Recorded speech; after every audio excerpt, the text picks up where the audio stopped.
The next PlayStation is coming. As a PlayStation Underground subscriber, you get a front row seat. Our dream from a business point of view is to grow the market for computer entertainment into a superset of music and movies, so that video gaming and computer entertainment becomes a legitimate mass market entertainment. We formed the new team for the next generation of PlayStation immediately after launching PlayStation. So we started to think about the next architecture for the system in 1995.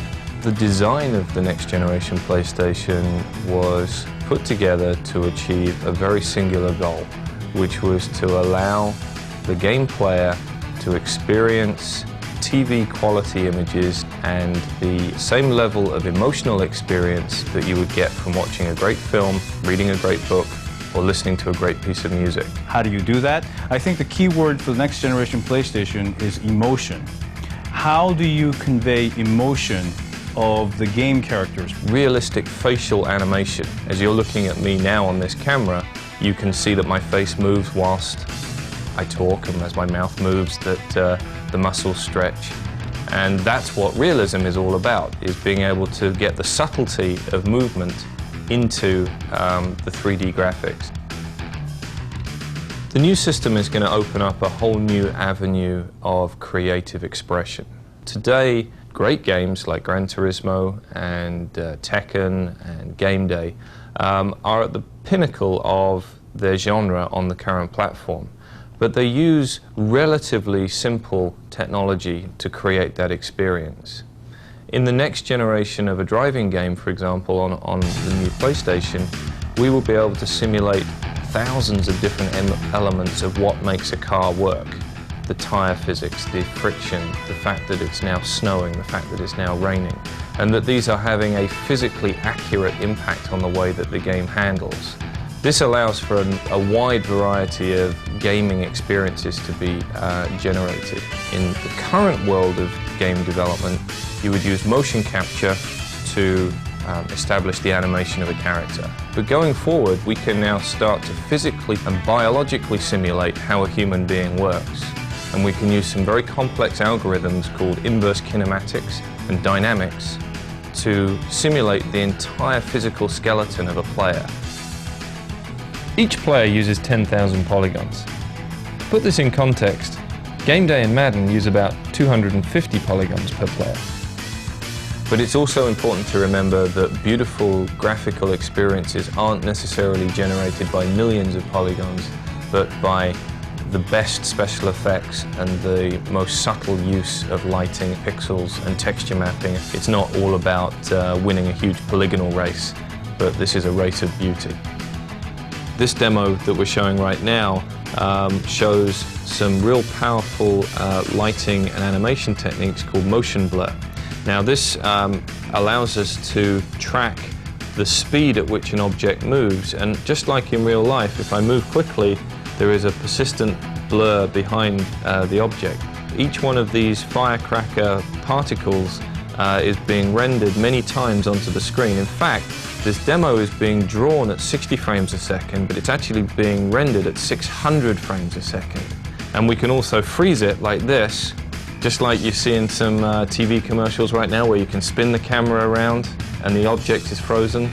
Once again, there are tremendous creative possibilities with this. If somebody throws a ball in a baseball game, or a fast-moving car overtakes you, or a laser beam from a weapon.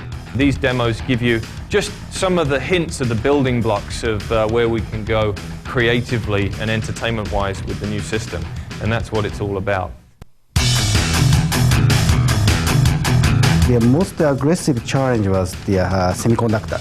So the current chipset utilized half-micron semiconductor technology. But what we are now challenging is 0.18 very high-end semiconductor technologies. It was very difficult. Finally, we could develop the nice chipset for CPU. We call it that immersion engine. That contains over 10 million transistors on the chip. That's a little bit bigger than the latest Pentium 3. We have built the fastest multimedia processor on the planet. What allows us to achieve this performance is by having a very dedicated and single-minded design for the chip. Other chips in the world have to appear in everything from vacuum cleaners to PCs and the desktop. What we designed into the Emotion engine was the power and performance required specifically for the intensive 3D graphics capabilities and demands of the next generation of software, plus technology like floating point coprocessors and also abilities like the decoding of MPEG-2 video streams from our DVD disc. By the time we make a product announcement, the technology for modem and modem connectivity may take another leap forward. Once we actually make the product announcement, then we should be able to say what kind of connectivity the PlayStation will actually have.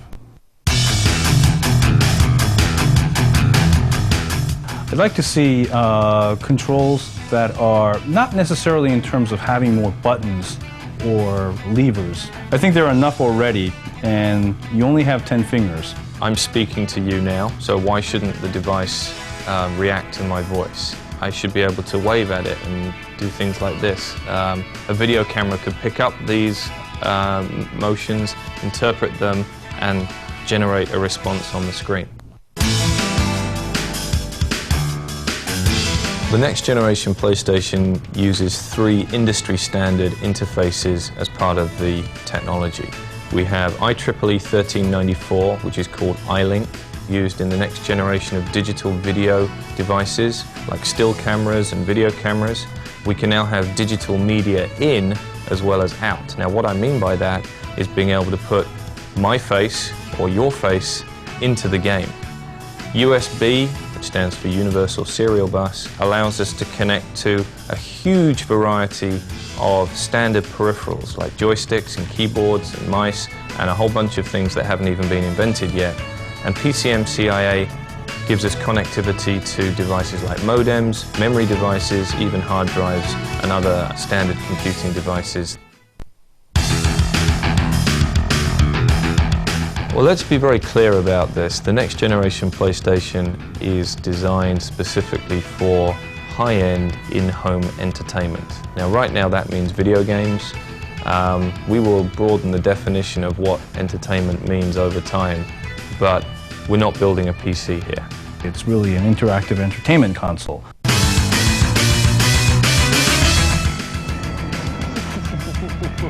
The next generation PlayStation is also backward compatible, which means that any PlayStation titles that you have in your current library will also play on the next generation PlayStation. And I think this is the first time in the interactive entertainment industry where a console has done that.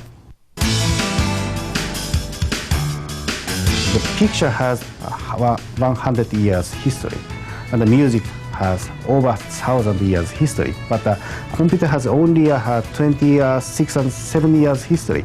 We're only starting to scratch the surface of the emotion that we can put into games. If somebody was to burst into tears as a result of experiencing a next generation PlayStation game because of the raw power of the emotion that is inside the product and the storytelling, then we've all succeeded in our jobs. We now have the power inside the next generation PlayStation to do things in software that have never ever been done before.